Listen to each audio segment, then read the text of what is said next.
جو بھی انسان فجر کی نماز جان بوجھ کر چھوڑتا ہے تو اللہ تعالیٰ اس کے چہرے سے صلح کا نور ہٹا لیتے ہیں، اس کا چہرہ کفار کی طرح ہو جاتا ہے، چوک کی طرح۔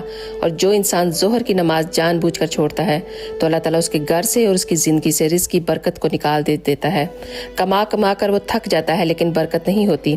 اور جو انسان عصر کی نماز جان بوجھ کر چھوڑتا ہے، اللہ اس کے جسم کی طاقت کو سلب کر لیتے ہیں، وہ بیمار رہتا ہے مسلسل۔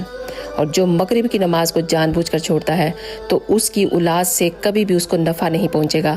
اور جو عشاء کی نماز کو جان بوجھ کر چھوڑے گا اس کو اللہ سبحانہ و تعالیٰ اس کے کبھی بھی سکون کی نیند اور چین کی نیند نہیں دے گا۔ اور آپ کو پتہ ہے انہی 5 چیزوں کی وجہ سے ہم جیتے ہیں اور زندہ رہتے ہیں۔ پہلا، چہرے کی خوبصورتی، رزق میں برکت، جسم کی طاقت، اپنی اولاد کی آپس میں محبت اور رات کو سکون کی نیند۔ اور ان سب کا تعلق کس سے ہے؟ 5 وقت کی نماز سے۔